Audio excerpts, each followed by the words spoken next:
Welcome back. डूबती मईशत को 847 अरब का टीका। जी हां, सोशल मीडिया को कंट्रोल करने के लिए फायरवॉल मंसूबा नाकाम हो गया। हुकूमत ने 5G स्पेक्ट्रम की नीलामी से पहले फायरवॉल मुस्तकिल तौर पर बंद कर दी। कहा जा रहा है कि फायरवॉल तकनीकी बुनियादों पर टेलीकॉम इंफ्रास्ट्रक्चर से हम आहंग ना हो सकी। बहरहाल वजह कुछ भी हो, इंटरनेट की बंदिश और डिजिटल तातुल ने पाकिस्तान के 23 लाख फ्रीलांसर्स और आईटी सेक्टर को $3 अरब से जायद का टीका लगा दिया है। 847 अरब रुपए का ये खसारा उस मुल्क की पीठ में छुरा है जो पहले ही IMF की दहलीज पर बैठा है। एक तरफ आईटी एक्सपोर्ट बढ़ाने के दावे और AI में इनकलाब बपा करने का अज़्म है, और दूसरी तरफ हाल यह है कि नाकाम पॉलिसियों ने पूरा निज़ाम का बेड़ा गर्क कर दिया है। क्या 5G का ख्वाब दिखाने वाले इस $3 अरब के नुकसान कहेंगे? इसी हवाले से मैं बात करूंगा। IT एक्सपर्ट चौधरी काशिफ तालिब इस वक्त हमारे साथ मौजूद हैं। बहुत शुक्रिया सर आपके वक्त का। सबसे पहले तो ये मुख्तसरन बताइएगा, फायरवॉल का जो ड्रामा किया गया था ये क्यों लगाई गई थी और इसके असरात क्या हुए जो इसे अब वापस लिया जा रहा है जनाब? जी शुक्रिया इमरान साहब। और फैब 2024 में 2024 में खान साहब के बयानिए को दबाने के लिए हमारे साहिब इक़्तिदार ने और जो डिसीजन मेकर थे उन्होंने फायरवॉल लगाने का फैसला किया, और इस फायरवॉल को बड़ी ही ये तो कहा जा रहा था कि सोशल मीडिया को रेगुलेट किया जाएगा, या उसमें इस तरह की थी बहरहाल बातें, क्या कहिएगा? सर सोशल मीडिया को तो इस्तेमाल किया गया ना, क्योंकि खान साहब का बयानिया सारा ही सोशल मीडिया पे बेस ओके और आज भी उसी पे बेस कर रहा है, वो ऑर्गेनिक है। और इनको समझ ही नहीं आई साहिब इख्तियार को, टेक्निकल लोगों को, कि ऑर्गेनिक चीजों को दबाने के लिए ऑर्गेनिक तरीका ही इस्तेमाल किया जा सकता है। उसके अलावा कोई दुनिया में ऐसा अभी तक टूल नहीं बना जो कि ऑर्गेनिक रीच को कम कर सके। तो लिहाजा हुकूमत ने हैजल वैजल में एक फायरवॉल इंस्टॉल कर ली, और पाकिस्तान का इंफ्रास्ट्रक्चर उसके लिए तैयार नहीं था, ना ही कोई होमवर्क किया गया, ना ही उसके लिए किसी स्टेक होल्डर से मशवरा किया गया कि इसको कैसे इंप्लीमेंट करना है।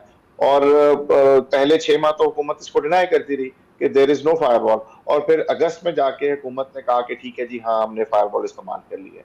लेकिन उसके बावजूद ये फायरवॉल इंतहाई डीप लेवल की फायरवॉल थी, जो कि बहुत बेसिक लेवल पे चीज जाके मॉनिटर करती, जो कि नहीं होता। पूरी दुनिया में फायरवॉल इस्तेमाल हो रही है, चाइना में हो रही है, दूसरे मुल्कों में हो रही है, यूरोप में हो रही है, हर जगह फायरवॉल इस्तेमाल होती है।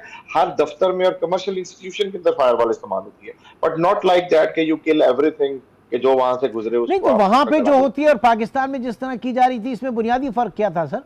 सर हम कुछ ज्यादा इस पे चेक एंड बैलेंस कर रहे थे। बाहर जो है वो उसको अकॉर्डिंगली कुछ मैनर्स के तरीके से इस्तेमाल किया जाता है, जिसके जरिए आप आम ट्रैफिक को जाने देते हैं, और जो आपको सस्पिशियस ट्रैफिक फील होती है आप उसके ऊपर जाते हैं। जबकि हमारे यहाँ चूंकि बहुत सारी चीजों को रोकना नामुमकिन है आजकल के दौर में, तो इसलिए हमारे बजाय इसके कि हम फायरवॉल को प्रॉपर तरीके से इस्तेमाल करते, हमने गो स्लो की पॉलिसी इस्तेमाल कर ली। साथ में हम सेशंस को ब्लॉक कर रहे थे, क्योंकि जो बड़े जाइंट्स हैं जैसे गूगल हो गया, यूट्यूब हो गया, फेसबुक हो गया, उनके DNS चलते हैं, वो जो उनके सर्वर्स हैं वो आपकी फायरवॉल्स को बाईपास कर जाते हैं, वो आपकी तमाम इस किस्म की चीजों को ओवरराइड कर जाते हैं, जिसकी वजह से डिलीवरी मैक्सिमम जाती है। तो उस सारे को कम करने के लिए आपने भी नोट किया होगा, जब हम व्हाट्सएप यूज कर रहे थे, फेसबुक यूज कर रहे थे, यूट्यूब यूज कर रहे थे, तो हमें चीजें डिले से मिलती थी, वीडियो लोड ही नहीं होती, आपका कोई भी मैसेज आ रहा है वो भी लोड नहीं होता, थोड़ी देर बाद आता है।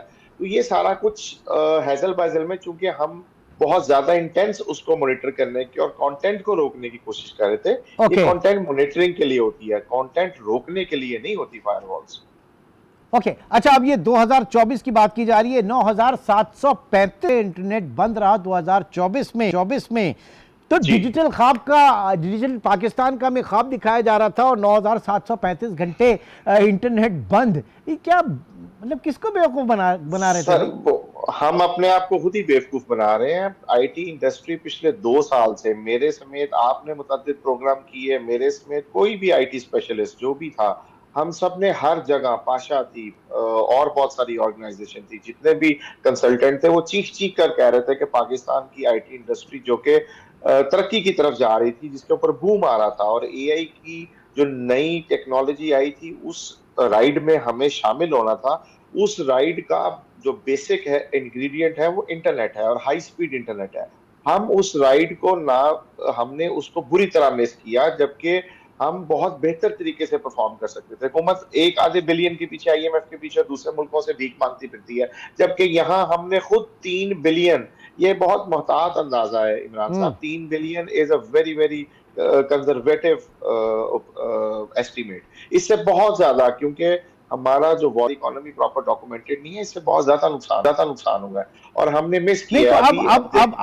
اب دیر آیت درست آیت, اب ہوش کیسے آ گیا ہمیں کہ جناب یہ فائر وال جو ہے اس کو ختم کیا جائے؟ عمران ایک صاحب, دکھ تو یہ ہے کہ اگر ہمارے درد اور ہماری چیخو پکار کی وجہ سے گورنمنٹ کو احساس ہوا ہوتا یا صاحب اختیار کو, تو ہم کہتے کہ دیر آئے درست آئے. لیکن یہ تو انہوں نے اپنے نئے 5G کی آپشن کرنی ہے, اس 5G کے لیے جو بیڈرز ہیں اوبیسلی ان کی ریکوائرمنٹ ہے کہ انہوں نے ملینز آف ڈالر پاکستان میں انویسٹ کرنے ہیں, تو اس کے لیے اگر انفراسٹرکچر بری طرح سے اس کو سنپ کیا گیا ہوا ہے, فائر وال, بہت ڈیپ فائر وال لگائی گئی ہوئی ہے, تو وہ کیوں اتنی بڑی انویسٹمنٹ کریں گے؟ تو ان کے کہنے پہ حکومت نے فائر وال آل آف اے سڈن بند کر دی ہے, اور جہاں پہ تقریباً ایسٹیمیٹ کیا جاتا ہے کہ 300 سے لے کے 700 ملین ڈالر کی ایکسپیکٹڈ انویسٹمنٹ آئے گی پاکستان کے اندر 5G کے اسپیکٹرم کو سیل کرنے پہ. نہیں تو طاہر صاحب, انویسٹمنٹ تو 4G اسپیکٹرم سے بھی آئی ہوگی نا, وہ اب 5G سے آ رہی ہے تو آپ نے فائر وال بند کر دی. 4G ان لوگوں نے کیا قصور کیا تھا کہ ان کو اتنا بڑا پھر ڈز یہاں پہنچا ہے؟ جی بالکل, اسی وجہ سے پاکستان کے اندر آپ دیکھیں تو انٹرنیٹ سروس پرووائڈرز جو ہیں وہ بھی ان کے لاسز بھی انکریز کیے, ان کے پروفٹ سکویز کرتے گئے, جسٹ بیکاز آف اور ہمیں آن دا گو. دیکھیے اب 70% ٹریفک پاکستان میں بھی موبائل اوریجنیٹڈ ہے, اور آپ جب بھی آن دا گو جاتے ہیں لینڈ لائنز کے اوپر تو پھر بھی انٹرنیٹ سٹیبل ہے, لیکن جب آپ آن دا گو جاتے ہیں تو ایون واٹس ایپ کال کرنا مشکل ہو گیا, جو کہ اس وقت بنیادی عنصر ہے کسی بھی کمیونیکیشن کا, چاہے آپ بزنس کر رہے ہو, پرسنل کر رہے ہو, کچھ بھی کر رہے ہو. سو اس کے بغیر آپ کیسے, تو اگر آپ کے ملک میں واٹس ایپ ہی نہیں چلتا تو باقی AI بیس سروسز کو رن کرنا تو ایک خواب تصور کیا جائے گا. نہیں تو اور یہ پاکستان امیجیٹ جو بندش کی بات کی جا رہی ہے, کیا آپ اس سے سمجھیں گے کہ اب چیزیں بہتر ہوں گی اسٹریم لائن پہ؟ 4G کنیکٹیویٹی جو ہے وہ 5G تو جب آئے گا تب آئے گا, لیکن 4G اس وقت بہتر چلے گا؟ جی اس وقت 4G بہت بہتر چل رہا ہے, آپ بھی فیل کر رہے ہوں گے, ہم نے کچھ پینیٹریشن ٹیسٹ بھی کیے ہیں, اور اس وقت تمام سروسز وہ ان انٹرپٹڈ پاکستان میں رن ہو رہی ہیں, اور آپ کی انٹرنیٹ سپیڈ بہت بہتر چل رہی ہے. آپ کی واٹس ایپ بھی, آپ کا یوٹیوب, آپ کا فیس بک, آپ کا ای کامرس, ہم نے اپنے ای کامرس بزنس کو تباہ کر لیا جو کہ ایک بوم پہ جا رہا تھا.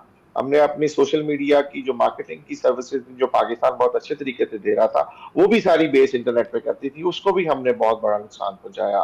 تو یہ ناقابل کافی نقصان ہے, اس کا ازالہ کرنا آنے والے سالوں میں بھی مشکل ہو جائے گا ہمارے لیے. ٹھیک ہے, اور مجھے یعنی اسٹل یہ ایک پرائم ایگزامپل ہے کہ ہم نے اپنے جو کمرشل ڈیسیشنز ہیں ان کو پولیٹیکلی کمپرومائز جب ہم کرتے ہیں تو پھر اسی طرح کی صورتحال ہمارے سامنے آتی ہیں. بہرحال اللہ کرے کہ اب تھوڑی عقل جو ہے وہ آ جائے ہمارے پالیسی میکرز کو. بہت بہت شکریہ. چودھری کاشف طالب صاحب ہمارے ساتھ موجود تھے. اور ناظرین, یہ جو صورتحال ہے یہ پرائم ایگزامپل ہے کہ ہم اپنے کمرشل ڈیسیشنز کو, ہارڈ کور کمرشل ڈیسیشنز کو جب ہم پولیٹیکلی کمپرومائز کرتے ہیں تو اسی طرح کی نقصانات ہمیں سامنا کرنا پڑتا ہے. اور یہی وہ پالیسیز ہیں جس میں آج پاکستان کے IT سیکٹر کو 847 ارب روپے کا یا 3 ارب ڈالر کا نقصان ہوا ہے. اللہ کرے کہ یہ 5G اسپیکٹرم جو ہے وہ پاکستان کی معیشت کو آگے لے کر چلے اور ہمارے پالیسی میکرز ہیں ان سے بہتر فیصلے کرائے. ناظرین, آج کے پروگرام سے اتنا ہی. انشاءاللہ آپ سے پھر ملاقات ہوگی. اپنا بہت خیال رکھیے گا. اللہ حافظ.